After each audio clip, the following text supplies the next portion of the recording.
You're welcome. There we go. All right. So you all, it is my distinct honor and pleasure. I knew we were sitting in our very first planning session, and I thought surely someone in coming to the table has relatives who freed themselves on the Underground Railroad. Surely. And we just didn't know who they were. And after the first or second email that went out about this, Charles Holman, Mr. Charles Holman wrote me an email and said, actually, my great great grandparents. And I thought, oh my goodness. And so this is actually the first time that I will be hearing the story along with you all. I just want to read you a little bit about him. Mr. Charles Holman has been a genealogist for more than half a century. His genetic genealogist, C.C. Moore from Finding Your Roots, calls him a pioneer among Black Americans, researching their family ties before the Civil War. A 19-year-old graduate of the University of Michigan, Charles became one of the youngest lawyers in Michigan's history at 22. Over the course of his distinguished career, including a service as an assistant U.S. attorney and trial attorney in the U.S. Department of Justice Civil Rights Division, he earned national recognition for advancing justice in cases of racial and gender discrimination. His groundbreaking genealogical work, frequently featured on the front page of the Washington Post, unites his passions for truth telling, family history, and civil rights, restoring stories once buried by slavery and silence. So I give you all, with no further ado, Mr. Charles Holman. Well, thank you for that wonderful introduction, and good evening, everybody. I want to say that it is indeed a pleasure to be with you this afternoon and to be able to share with you how I learned about my family's flight to freedom on the Underground Railroad to Canada. And I want to extend thanks to Coming to the Table for allowing me this opportunity.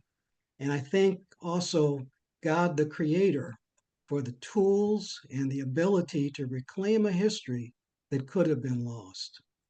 Now, I have to say, not everyone wants me or you to know the history that I'm about to tell you. Some say that telling my history about ancestors enslaved by the ancestors of a living president is divisive and hateful. But you know what? When I first heard that, I had to just shake my head and say, well, bless your precious heart. It sounds to me like somebody missed a few chapters in American history. But don't you worry, class is back in session. And right here, right now, we're going to correct some of those misunderstandings and misinformation. Now, there's some that want to erase this history entirely while glorifying the so called lost cause.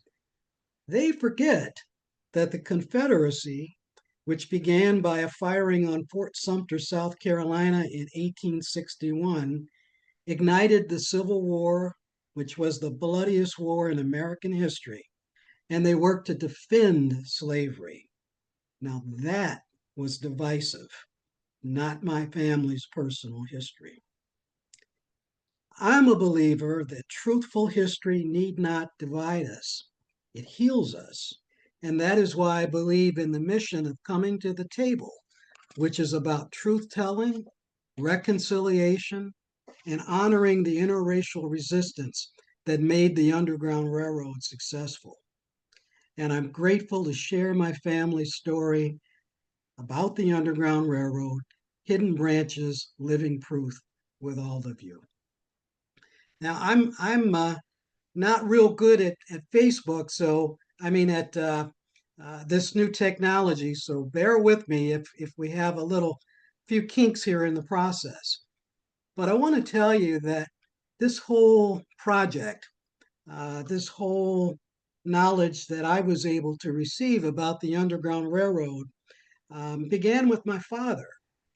And a few years before I was born, and this is my dad here, he saw a vacant lot literally on Main Street, and he dreamed of building a home there. He had the money, but this was the 1950s, and the deed carried what's called a restrictive covenant that forbade the sale of that property to Black people. And even though the Supreme Court had already ruled that these kinds of covenants were unenforceable, my father knew that they were still being used to keep black families out. So he took a page from our Underground Railroad past. He asked a black woman who could pass for white to purchase the lot. And of course, the sale went through. The seller was never the wiser. Well, in 1955, my parents married, and 2 years later, I was born. This is a picture of me as a young child. And I grew up in that house that my father had dreamed of. And one day, playing on the street in front of the house, there was a little white girl who lived at the end of the block, and she yelled at me and called me a nigger. Well, I'd never heard that word before, and I didn't know what it meant, but I could tell from her tone that the word was hateful. And that night, I told my father, and he said, "She called you a Negro, and that's what you are." Well, even then, I knew it wasn't the same word as what she'd called me. But from that night on, my father began to spend time teaching me to be proud of being an African American. And one of the things he taught me was about his mother's grandparents, Anderson and America, two intelligent and courageous ancestors who escaped from slavery in Kentucky and found freedom in Canada in 1854. And my dad also taught me with these same lessons to not hate white people because there were good white people who helped our ancestors escape from slavery and live out their lives in freedom. And as for the little girl who called me the N word, strange as it was, a few weeks or months later, she and her brothers became some of my best friends. Because kids don't hold grudges, and maybe we as adults shouldn't either. Later in college, I wanted to know more. So I made a trip to my grandparents' house, 30 miles away from where I was going to college. And I sat down with my grandmother to get directly from her what she knew about her grandparents escaping from slavery on the Underground Railroad. Well, this is a copy of my grandmother's portrait that hangs in my living room on a wall. And from her portrait, you can see that some might have thought that she was white, but she wasn't. She was a Black Canadian. And as she spoke to me about her grandparents, Anderson and America, I began to see how her features and her ancestors' freedom were rooted in her grandparents' story of escape. My grandmother told me that her grandparents were enslaved by different enslavers near Louisville, Kentucky. And she said that they wanted the freedom to marry and to always be together because, as enslaved people, marriages were not legally recognized, and a slaveholder at any time could break you up, separate you, and you might never see each other again. Well, with the help of abolitionist Quakers, Anderson and America formed a plan to escape and to live as free people. The Quakers arranged for a boatman to ferry them across the Ohio River from Louisville, and he sold them a small charm and warned them to never open it. They followed his advice, and they carried that charm with them through every danger. Because America could pass as a white person, the Quakers disguised her as a white woman in mourning with a black dress and a heavy veil and placed her on a northbound train. The Quakers told her during that long train ride north to speak to no one.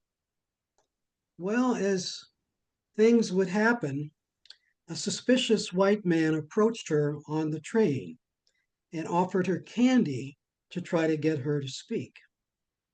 But she stayed silent, obeyed the instructions that the Quakers had given her, and even though she was nervous and worried, she was determined to endure that situation. And eventually the man went away. She continued on, And after some time, she reached her successful destination in Michigan, which was the first stop on her voyage into Canada.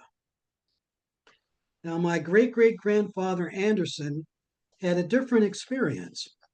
He couldn't be disguised as a white person, so the Quakers instructed him that he would have to travel on foot. But they told him of various safe houses along the way where he could rest and be hidden and eat until he was ready to resume his journey. I don't know what safe houses he stopped at, but this is a picture of one well known safe house that still exists. It's in Ripley, Ohio, along one Underground Railroad route, and some of you may recognize it as the John Rankin House of Ripley, Ohio. Well, eventually, Anderson and America made it to Detroit, or Western Wayne County, Michigan. And once it was there, they were taken over the Detroit River into Canada by the Quakers again and moved far from the border. There's Detroit. They continued inland into Canada and finally reached a small town represented by this red dot, which is called Ingersoll, Ontario. It's a route of 138 miles, which today is probably just a little over 2 hours and 17 minutes. But in those days of horses and buggies, it was no short journey. My grandmother couldn't remember the name of Ingersoll, but as I researched it, I found the name, and that's exactly where it was. My grandmother told me that afterwards, after being safe in Canada, that America and Anderson risked it all again to go back to Kentucky and rescue other people from slavery too. And there was where my grandmother's story ended. Well, it didn't take me long to realize I needed more information. The Underground Railroad was fascinating to me, and the reality that some Americans had to leave the United States in order to experience the freedom it promised seemed strange to me and something that I really couldn't understand. So I wanted to know more. And later, at a family reunion in the late 1980s, a few years after my grandmother had passed away, I spoke about the story that she told me about her ancestors and their escape. And when I finished, an elderly woman approached me afterwards.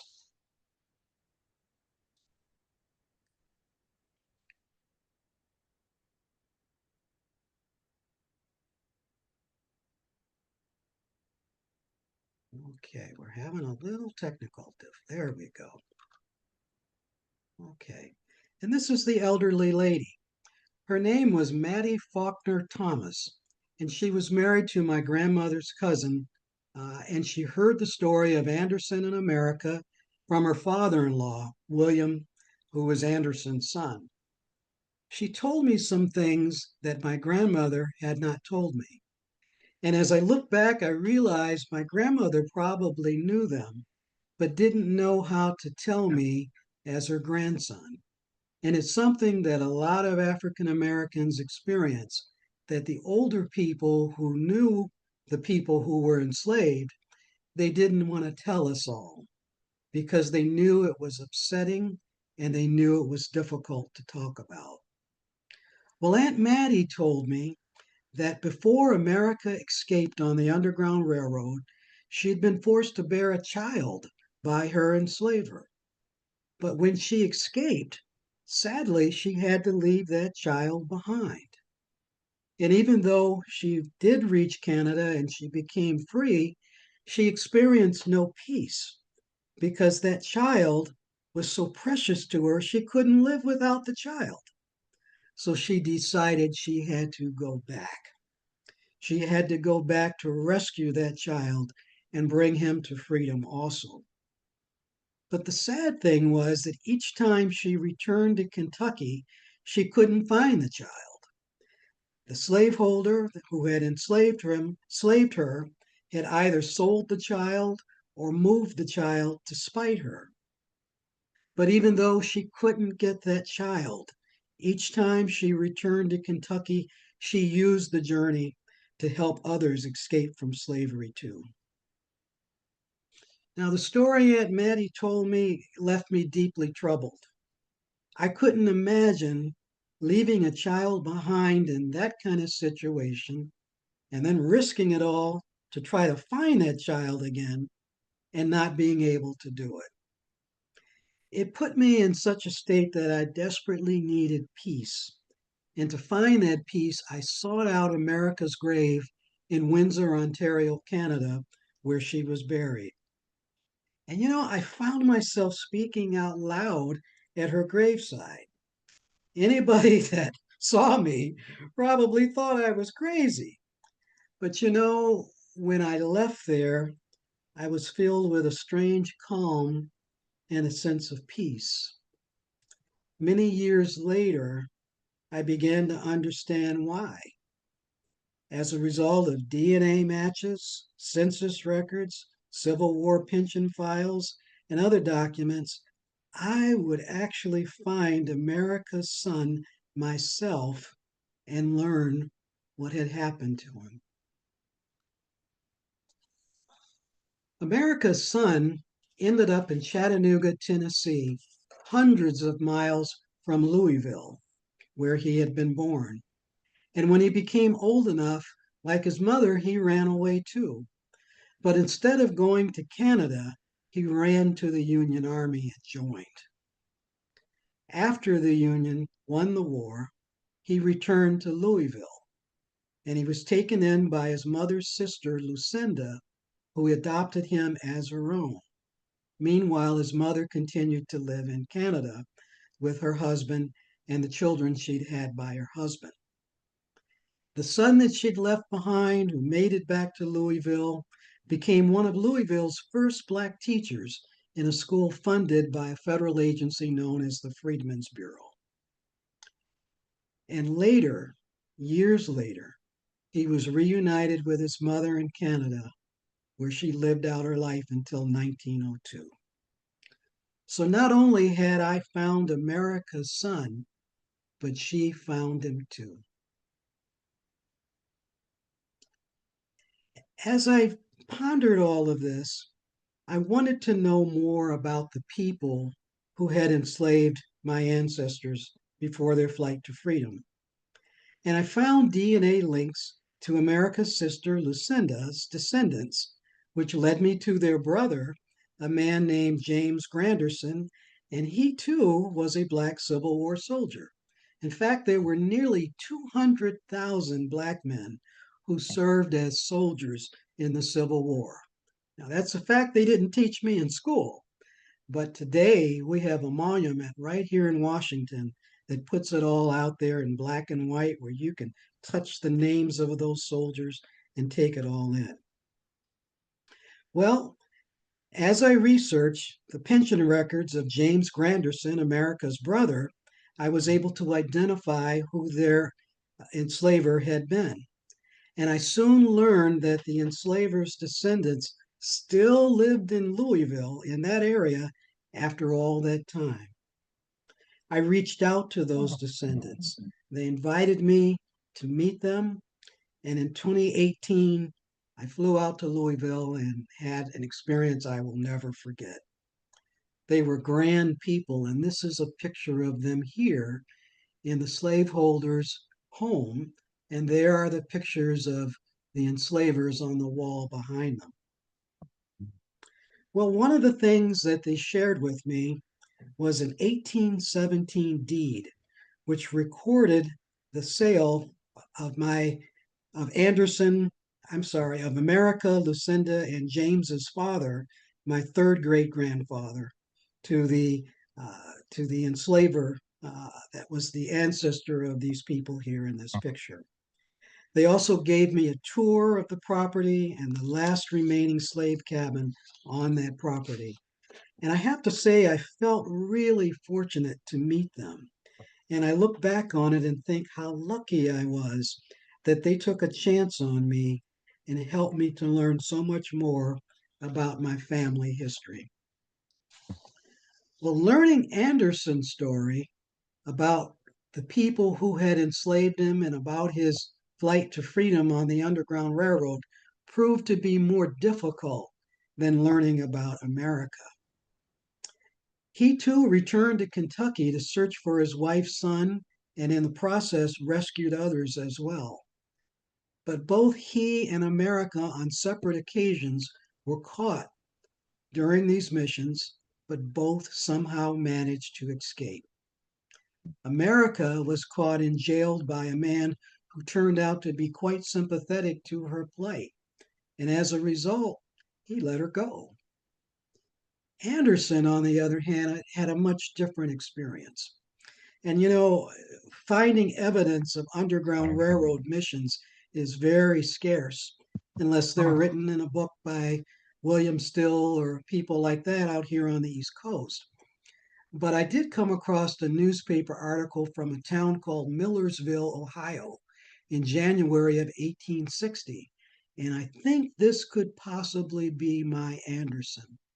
And what it says is an intelligent free Negro named Anderson was recently kidnapped at Chillicothe in this state and sold into slavery. A few days since, Anderson returned on the Underground Railroad accompanied by two large, healthy looking Negroes, and all three are now safe in Canada. When Anderson's paper trail began to run cold, then I had to go back to records and also DNA matches. Through a DNA match to a previously unknown cousin, I met her great grandmother, who's pictured here in the bed reaching out to her son. And her great grandmother, who's named Margie, verified that we were indeed cousins, even though neither of us knew the other. And she even pulled out an old photograph of when my grandparents had visited her at her home in Washington, D.C., decades ago. She confirmed the story of Anderson and America's escape. And before she passed away, she gave me a gift. She lived to be just a few months short of her 106th birthday. And the gift she gave me was the copy of a photograph which was made on tin. And some people call those photographs today tintype pictures. And this is the gift she gave me, a photograph that her grandmother, Anderson's daughter Sarah, had left to her. And we believe this photograph is the only picture that survives of Anderson to this day. Well, I continued on and began to search through historic records more, and I found a marriage record and a bank document that named Anderson's parents, and they all had the surname Thomas. So I thought in looking for their enslavers that I was probably looking for enslavers who had the surname Thomas. But I was wrong, and I searched for years in vain under that assumption. And somehow the pieces that I found never seemed to fit. But then a breakthrough came through several DNA matches, an extended family, all of whom were related to me on Anderson's side of my family. One of these DNA matches was a lady named Diana who lived in Southern California. And she had her family tree attached to her DNA results. But in that tree, there was no one with the surname Thomas, like my ancestors. So at first, it seemed like a dead end. But then I noticed she had an ancestor named Susan. And Susan was about the same age or a little bit younger than Anderson would have been. And interestingly, Susan was from Kentucky also. And at that point, intuition kicked in and told me, you better check this out and research Susan, find out all you can find about Susan. And soon her story and her history began to come to light. One of the things I found was that Susan also had been married to a black Civil War soldier. And luckily for me, after her husband died, she filed for a Civil War widow's pension. And that pension file was still there at the National Archives in Washington. And I have a friend, a DNA, I mean, a genealogy friend, and I just want to give a short shout out to her. Her name is Bernice Bennett, and she was superb. Even though the COVID shutdown was going on, through her connections, she got me that pension file from the National Archives. And in that pension file, Susan gave her maiden name, which turned out to be Thomas, matching my ancestor. She named her parents, which also matched Anderson's parents. And she named the family who had enslaved them all. They were not the Thomases. They were a family I'd never heard of with a surname I'd never heard of. And that surname turned out to be Foree, Foree, which was a Anglo way of saying the French surname of Foray. And some of you might know that surname because there is a famous composer who's written some wonderful music who has that same surname. Well, I know that once you find the enslaver of the people that are your ancestors, you have to research that enslaver because that's also going to tell you volumes about your ancestors. So, in the course of doing that, I found the slaveholders' estate records. And in those estate records, they began to tell me more about my ancestors. Here's a page of it. And on that page, they had recorded that Anderson's father, Bob, was valued at $450. And Anderson's mother, Winnie, at the bottom of the page, was valued at zero because she was sick. On another page of that same document, I found that Anderson's 5-year-old sister, who I'd been talking about, Susan, was valued at $250. And then on another page, there was Anderson, who was valued at $500. And it was a total of 33 human beings who were enslaved on this plantation of Dr. Forey, who, as I reached him further, produced one of the biggest shocks that I've ever had in my life. I came across this article in the file for the Forey family at a place called the Filson Historical Society in Louisville. It's a wonderful place with a wonderful staff. And in this article, they began to relate the history of the Forey family, how they'd come from France and settled in colonial Virginia and then came to Kentucky, and some of them went on to Missouri and so forth. But they also noted that the Foreys were the direct ancestors of these two men, Presidents George H.W. and George W. Bush. Talk about shock. I had never in my wildest dreams imagined that presidents of the United States had ancestors who enslaved mine. But it made sense because when you think of the wealth and the power that this family, the Bushes, have today, that wealth and power had to come from somewhere. And those ancestors of theirs, the Forays, which landed in colonial Virginia, came with little else. But 10, 14 years after they came here, they began to enslave people, and the rest is history. And of course, that's not the only way that they made their fortune. There's a lot of other things that it took to make them who they are today. But slavery played an integral part of it. And this is just one part of the Bush's ancestry that involves slaveholders. Well, as I continued to research Susan, the lady whose pension file connected me to the Bush family, I learned that Susan ended up enslaved by the Foreys and ended up with President Bush's ancestor, Lucretia Forey Holliday. And later, Lucretia and her husband sold Susan. And Susan sadly recorded in the pension papers that I showed you one page of it just a few minutes ago. She recorded that she never saw her mother again. By the 1870s, family members could only guess that Susan might be dead. But the truth of it is, Susan hadn't died. Instead, she married, she had children, and their descendants would one day take DNA tests. And they'd come up as matches to me, my siblings, my uncle, my aunt, and many of my cousins. Well, learning all this is never enough. You always want to know more. So I decided I would reach out to the Bush family to find out what they might be able to tell me in addition to what I'd already learned. So I wrote to President George W. Bush twice. I wrote to his brother, former Governor Jeb Bush.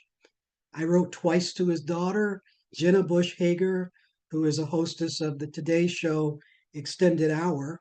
I think the show's called Friends with Jenna and somebody.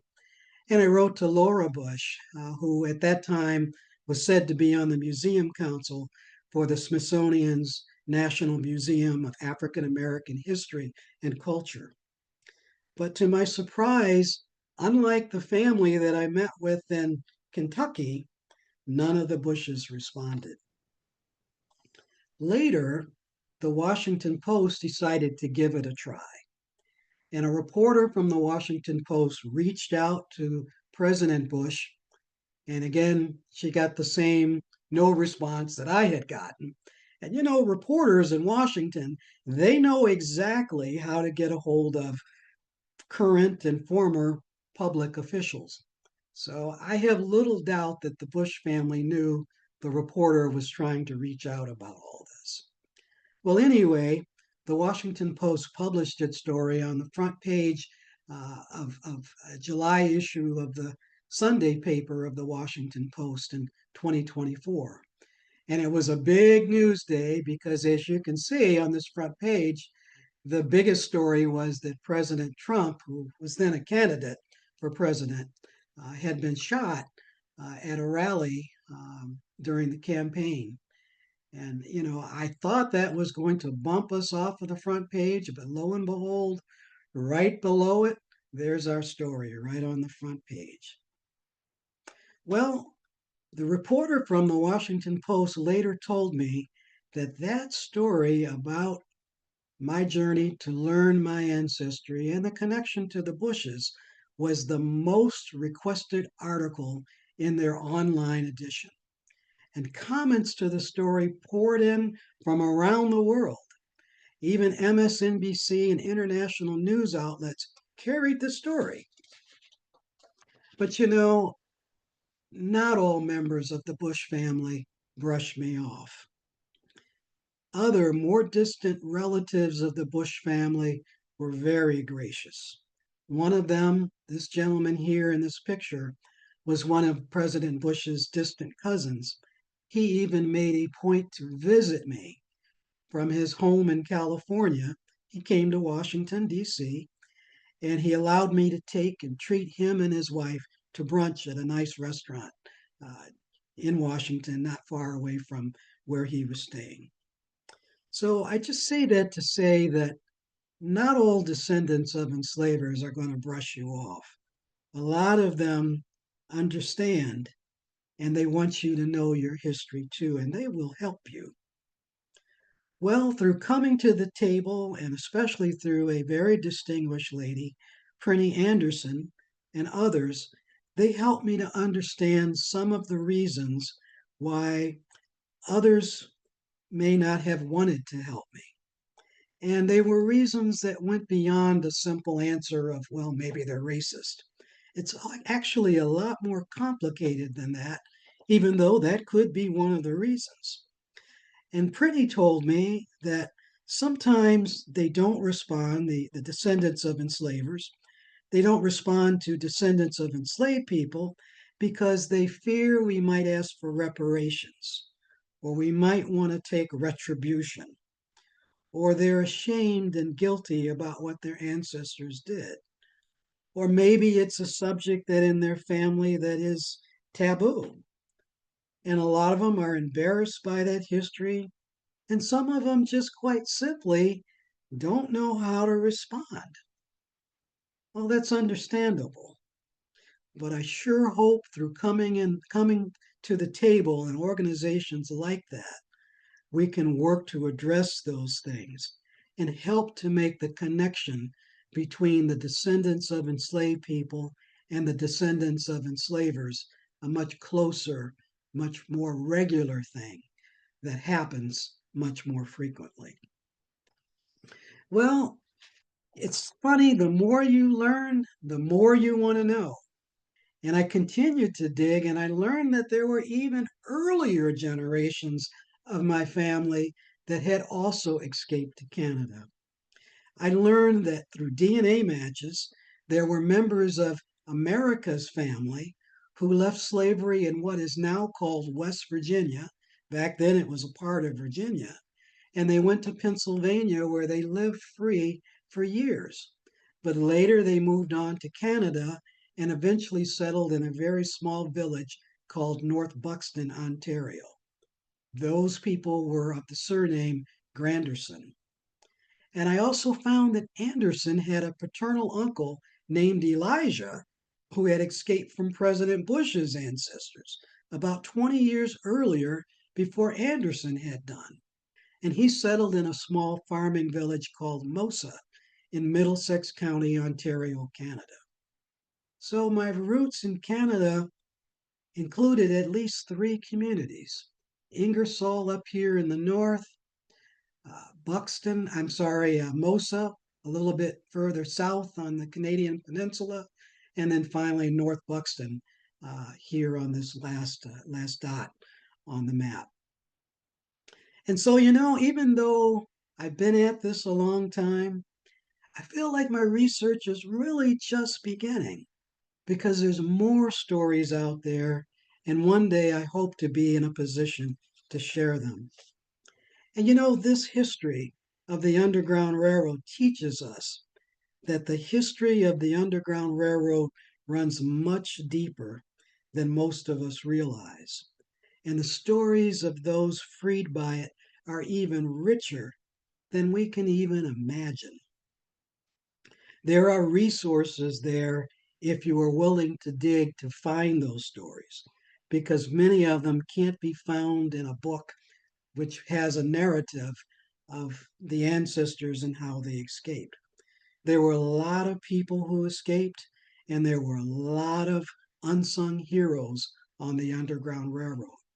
But the resources exist today to find many of them. These are some of the records and sources that you can check, many of which are online today, that not only can tell you about ancestors who might have been involved in the Underground Railroad, but which can also be used for most anyone who wants to learn more about their family history.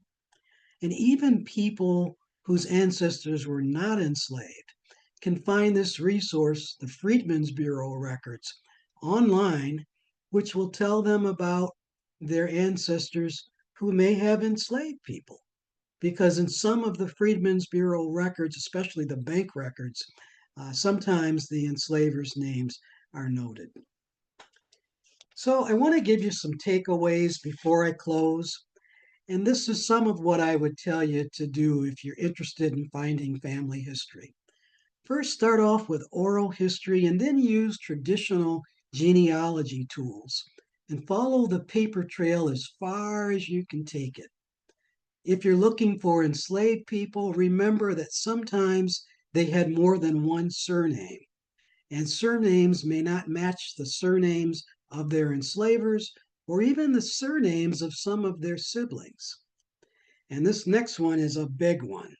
Use DNA testing to find people who are DNA matches to you and reach out to them. That can help you skip ahead and find the paper trail again after it first seemed to come to an end. Research the family trees of your DNA matches that seem promising. Research the enslavers of your ancestors and reach out to their descendants. Sometimes they will have things that you wouldn't find any other way. And when you reach out to those descendants of enslavers, be understanding and try to be patient when they don't answer you. There are many reasons why may not respond, and we've covered some of them here. Remember to not be discouraged when the descendants of enslavers won't answer you, but instead be persistent and always respectful. Display class and good manners even when the descendants of enslavers are not willing to do so. And as Michelle Obama used to tell us, when they go low, we go high. Well, in closing, I want to say just a few more words. That my ancestors crossed rivers and borders carrying little else than just hope. They could not have imagined that one day their descendant would be sitting here free, educated, and telling their story in their names. But if you enjoyed this lecture, do me a favor. If you know writers who are willing to collaborate on telling this story and more, pass my name along to them. You can contact me through Dr. Giovanni Washington at Coming to the Table, and she'll be happy to put us in touch. Thank you for letting me share this, and thank you for your attention this evening.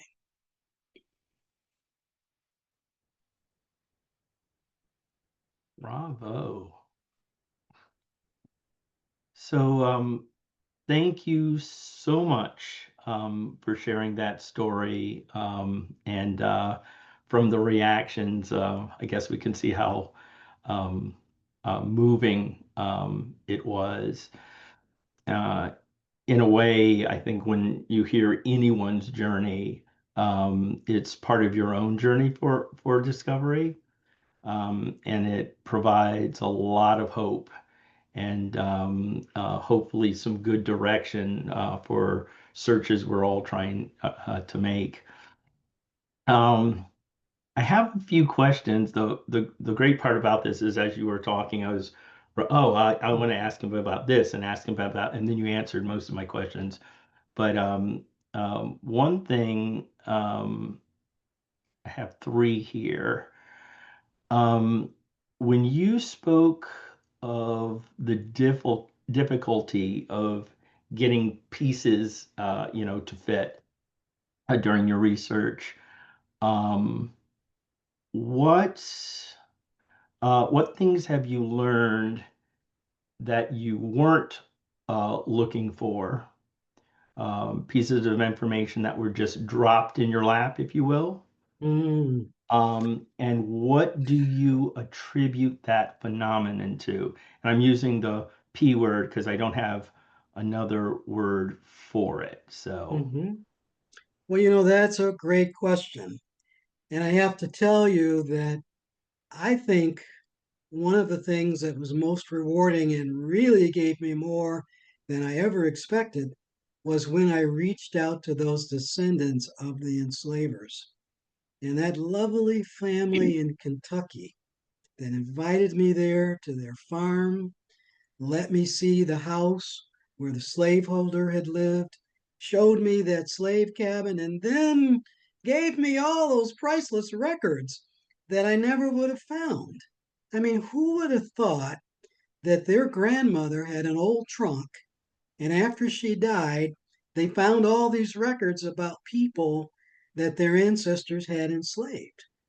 And they were kind enough to put it on a CD. We were using CDs back then, mail it to me.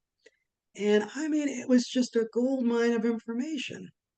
And I think the other thing about this kind of thing is that, I don't want to sound weird or anything like that, but sometimes you get the feeling that something else is guiding you.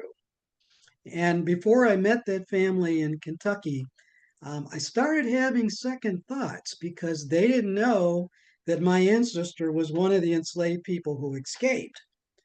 And they didn't know I researched what their ancestors did, and it was brutal. And I started to get second thoughts, and I was telling myself, you really don't have to do this. And I went to this little restaurant. I stopped there to get something to eat before going out to this farm where the enslavers' descendants were going to meet me. And I had my meal, and I mean, I was just going back and forth. You know, you could call them, tell them your car broke down, tell them anything. You can get out of it. But you know, there was a man there, and I have no idea who this man was. I've never seen him before, never seen him since. But when I got ready to pay for my meal, they told me it was already paid for.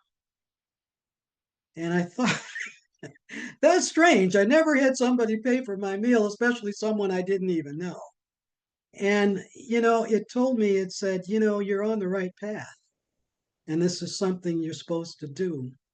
And here's a small reward to keep you going so you don't give up because there's something really, really worthwhile just on the other side. So I don't know. Does that answer your question? It is, it does. And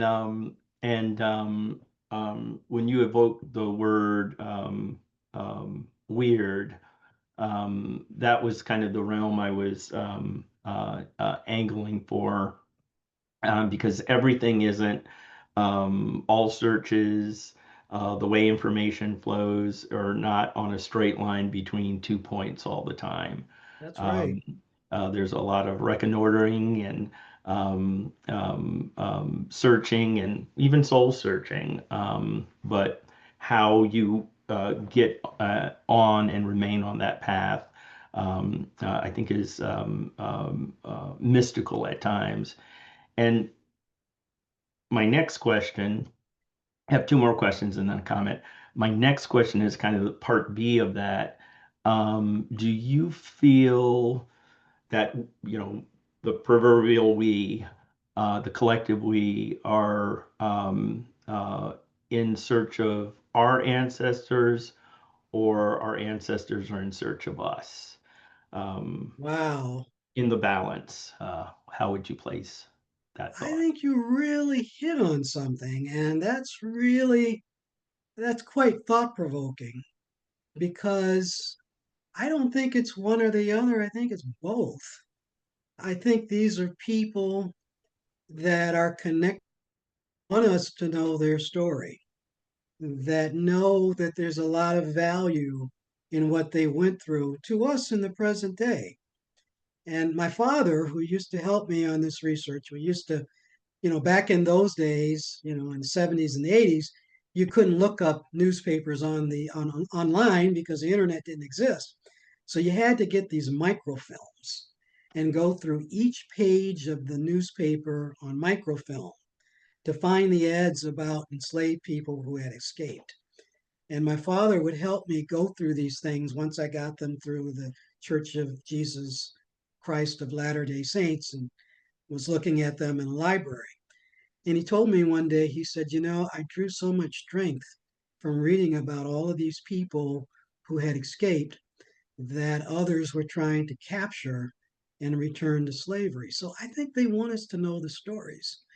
And I think those stories have a tremendous value. But the sad thing is that as time went on, there were some that felt that slavery was too painful, that Hmm. they didn't want to remember. They wanted to block it out. And although my grandmother told a lot about her history and her ancestors on the Underground Railroad, her husband, my grandfather, when Roots came out in 1976 on ABC, he wouldn't watch it because he said, why drag up all of that stuff? It's in the past. We're free from that. We don't need to know. But I never agreed with that point of view. And today, of course, we've got people on the other side who don't want us to know this history. And as I posted some of it in different groups online, some of the hatred that has been thrown at me and accusations. I mean, it's really quite funny because it's ludicrous, but that people would think that way and would express it, uh, you know, it just boggles the mind, but it's part of the education.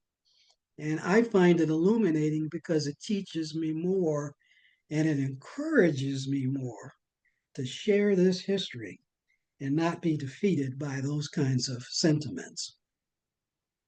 Yeah, that's interesting because I kind of feel, you know, when any of us who oppose uh, racism or any kind of ism or any kind of avoidance of the truth at the expense of you know greater knowledge, closer connections with people, um, healing and clearing from the past. You just kind of want to shout back, but Yes. sometimes I think a good response is thank you, Yeah. because they're expressing something that is in the stream of this bizarre history that we as Americans have all found ourselves in. I'm going to skip my last question, but I just want to share something with you. Um, I am, as many people are, a big fan of Dr. Gates, and I've been watching Finding Your Roots for years.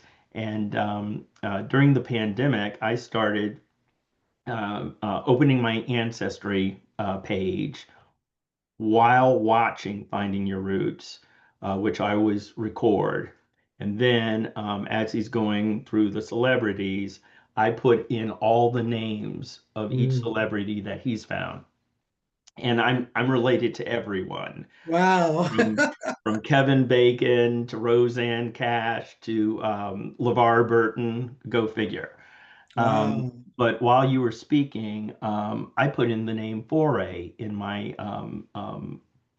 matches, and two people came up. Mm. One of whose ancestor was a Sarah Sally Foray from Kentucky. She doesn't say where, so you and Wow. I need to speak, and we need to see if we might be related. I Yeah, have 8 Holman we matches. may both have that foray connection. I Yes. have Yes. it too in the DNA matches, and all of those matches are not African American people. These are true. Yes. Well, thank you so much. I'm going to turn it over to Dr. G, and she's going to ask you the really interesting questions. Thank you, Charles. You're welcome. Thank you.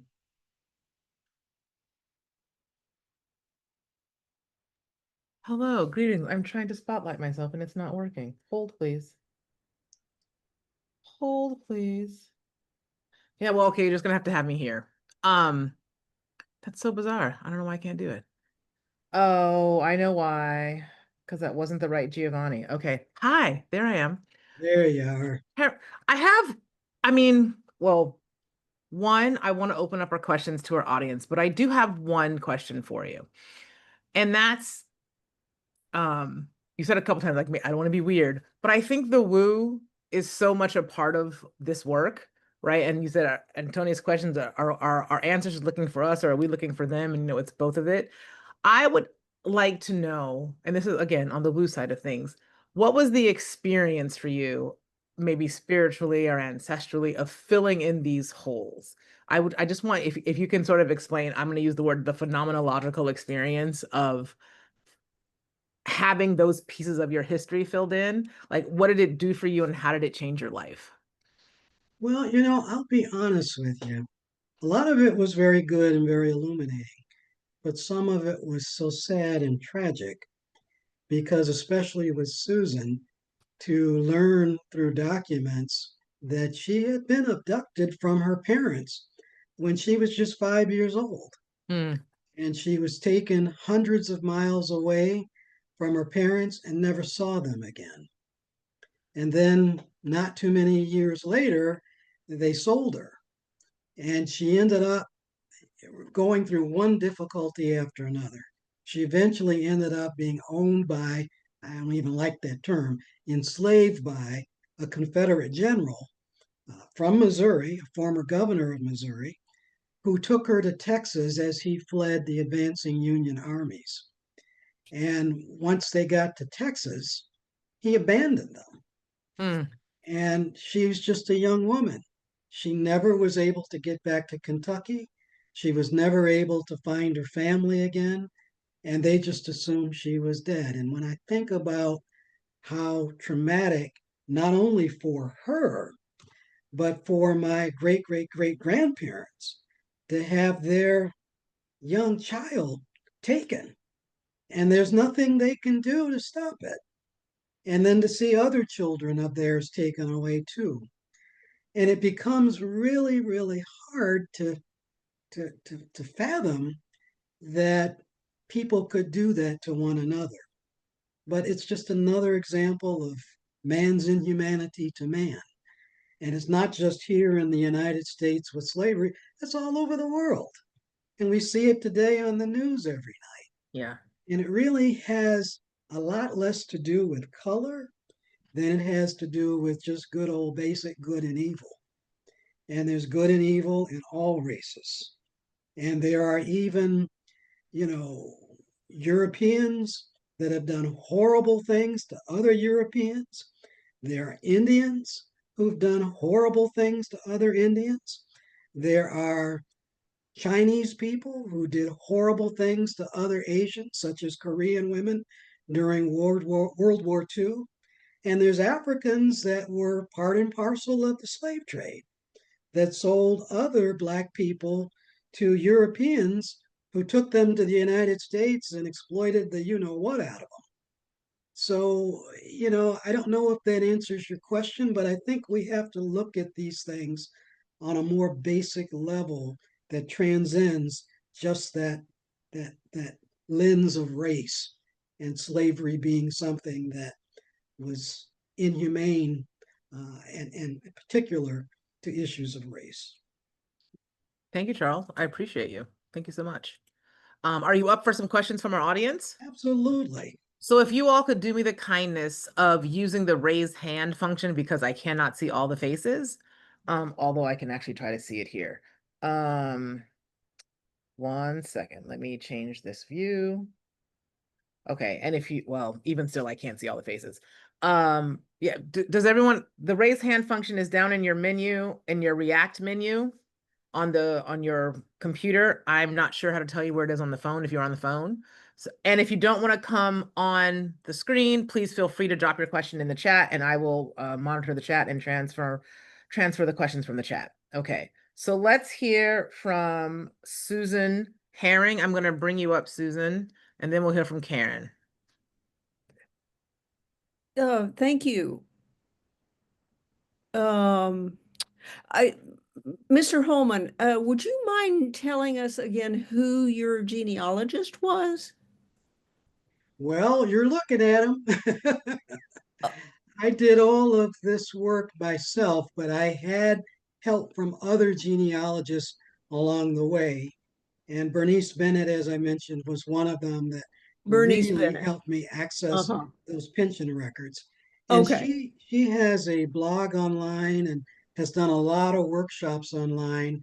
And she can tell you a lot about those Civil War pension records, which are not exclusive to African Americans.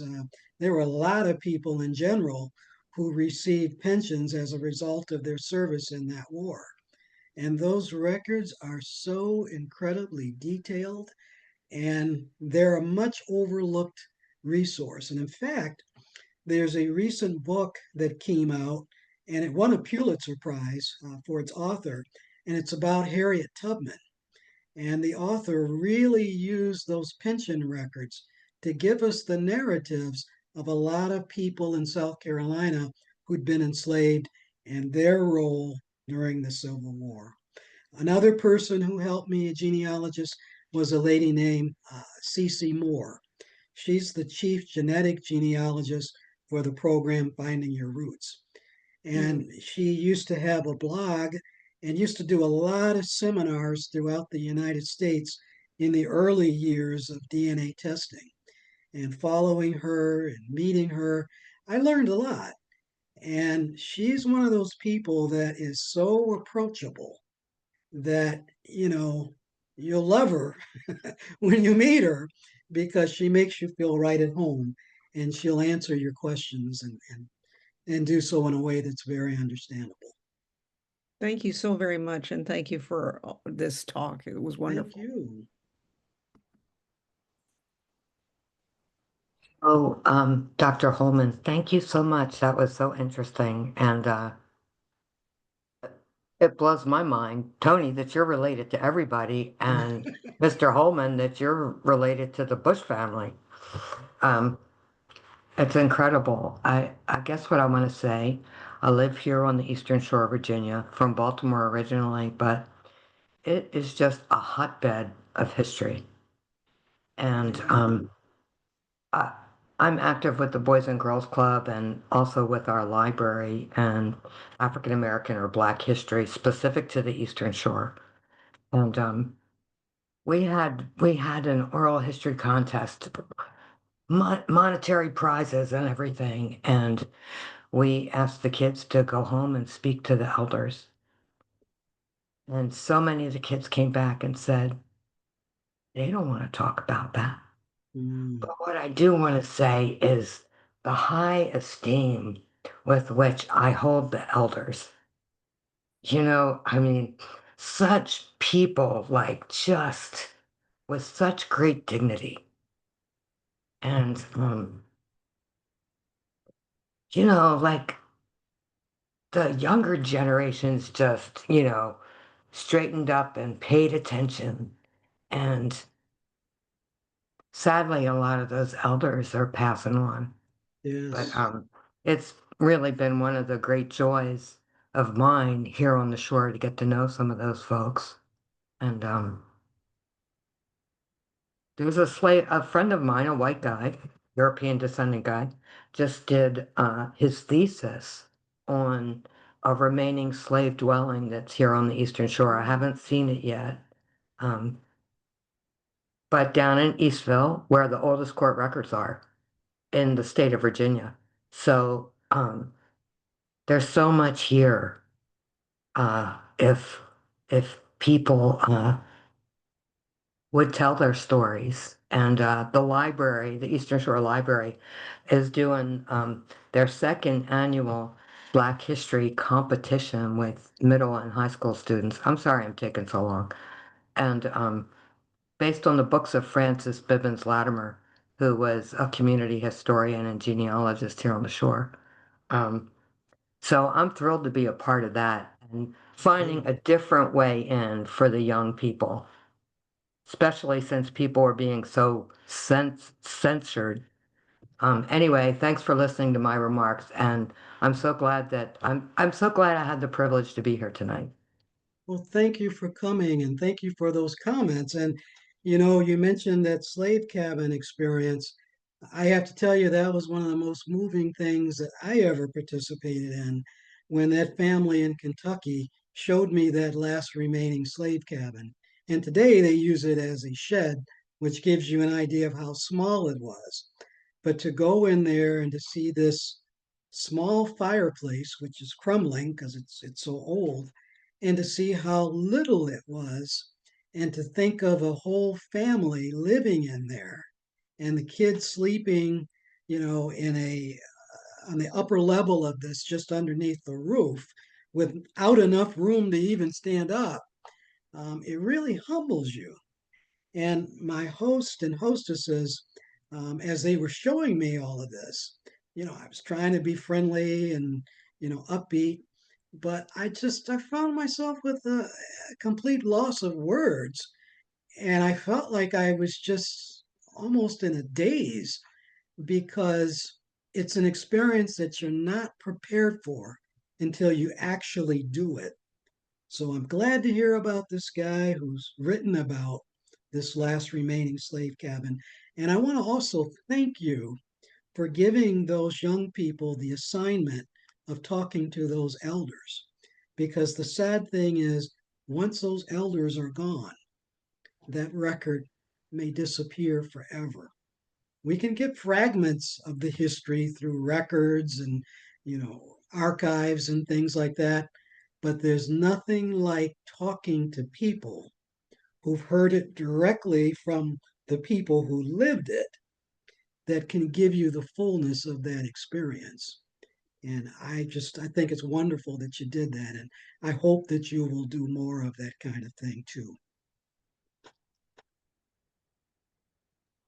Thanks, Karen. We'll now hear from Macaulay Lord. Thank you. Mr. Holman, I've written a book about racial reconciliation. I'm descended from enslavers in Louisville. I may well know the family that you visited there. I'm one of those people who has reached out to a few of my African American cousins because we have a common white ancestor through enslavement. Um, just a comment. Well, in my book, there are a number of vignettes of privileged white people like me, descended from enslavers, where they've said to me all kinds of sort of shocking and denialist and offensive things about when I raise the prospect that they have black cousins because they because of common white ancestry through enslavement.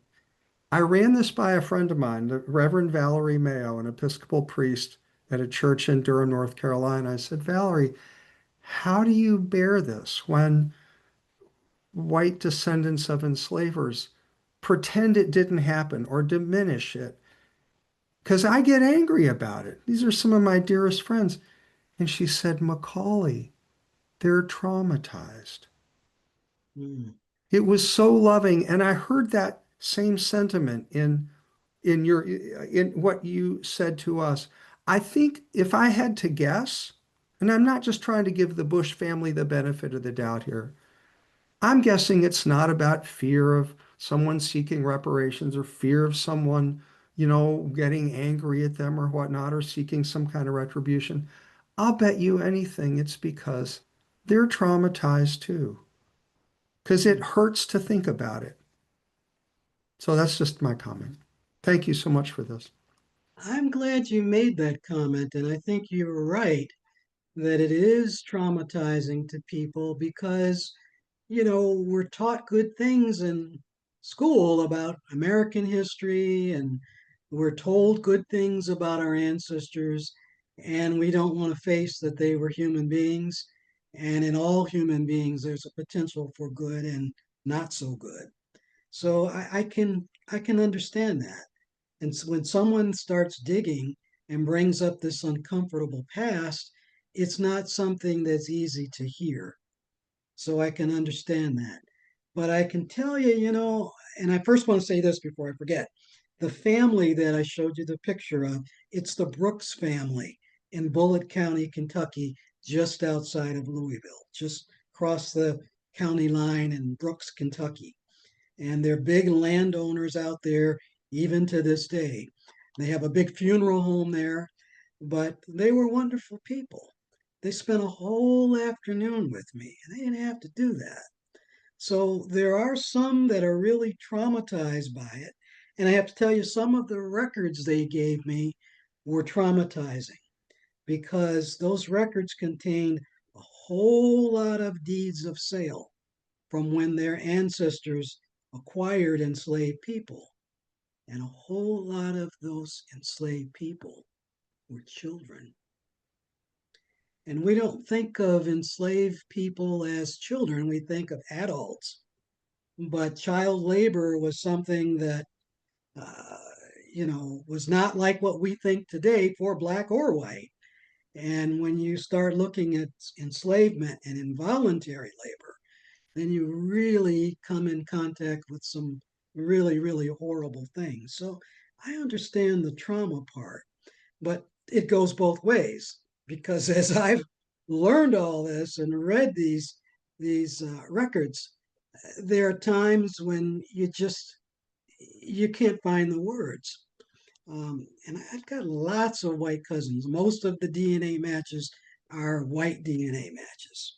And, the ethnicity estimate at Ancestry DNA says, half of my ancestors are European. And I know all of that comes from slavery. So that in itself is traumatizing. And to think that some of those families don't want to know me, and they think the worst of African Americans. They think I'm doing this only because I want to get something from them. I'm a lawyer. I don't need anything from them except records and more knowledge and more information. And what does that cost? Nothing. So there's a lot of trauma there on both sides. And we have to be patient as we work through that. And congratulations on your work. I think that's tremendous work that you're doing and you've done. And I can't encourage you enough to continue your work. Thank you. Thank you, Macaulay. We'll hear from Jody and then Sharon and then Dale. And then that might take us to the end of our time today. Hello? Hi. Hi. Hi.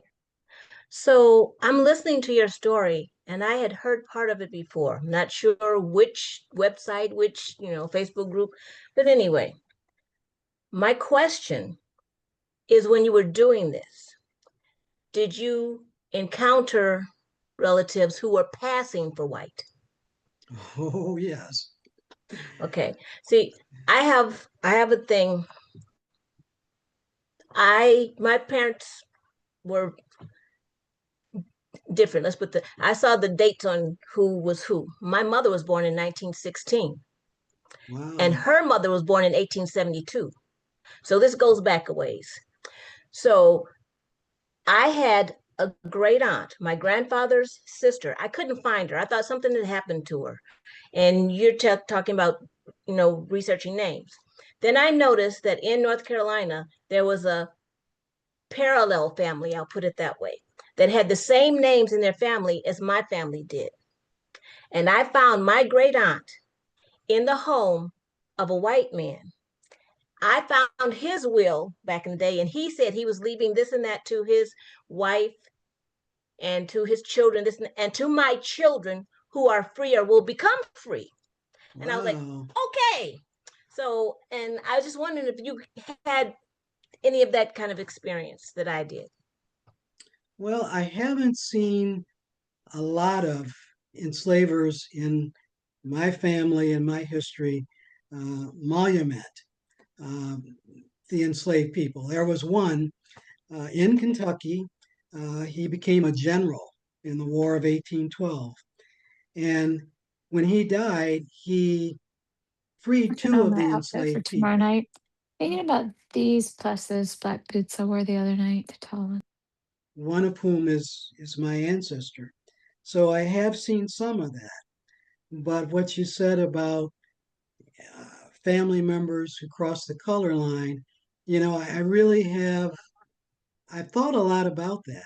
And, if you are a person who's considered African American, but you look Caucasian, and you go back in time to, the early 1900s and the 1800s, if you married an African American person who was obviously African American, there are some people who would misinterpret it and, Yes. and think wrongly that it's an interracial couple. So you're putting yourself in danger by marrying an obviously Black person. And so you look for other Black people that may be more like you, that don't necessarily look more African American, but maybe you can't find that. So the next thing you do is maybe you marry a white person and you try to pass as, white. And to me, it really brings home the whole concept of race. This is a man-made concept. This is ridiculous that, we're more alike than we are different on a genetic level. And the color of our skin is just skin deep. And a lot of these people that I've come across in my family that cross the color line, I get it. And those times when they did that, the lynchings that were going on, the lack of opportunity, the poor schools, which may have been the only schools available to them, the disrespect, the fact that they couldn't vote, or if they did vote, they might be taking their lives in their hands. I get it. I understand why they crossed that color line. And I understand that it was a very difficult decision because then you had to worry about somebody finding out. And it's interestingly that you brought that up because I mentioned in the lecture My Ancestor America had this child by the enslaver, and he became one of the first black school teachers in Louisville.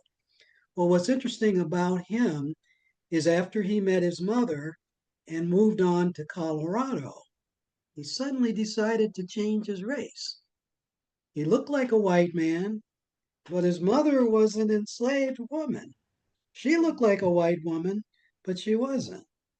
So I get it. And when he got to Colorado, he was embraced by people there. He was elected to be the justice of the peace, and he was marrying his neighbors' children and helping them with their homestead claims. And there was one white man that he had difficulty with.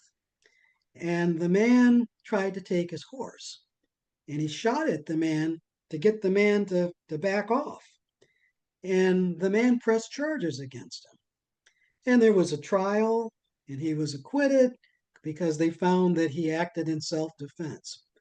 But imagine if those people might have known that he was black. Would he have gotten a trial? Would he have been acquitted? Maybe, but there's a lot of cases that tell us maybe not. So I get it. And I think it's something that, a lot of us as African Americans have in our family. And I really feel for the people who had to go through that. And I hope today that it's not necessary. You are whatever you identify as, and you have that freedom that people should always have had.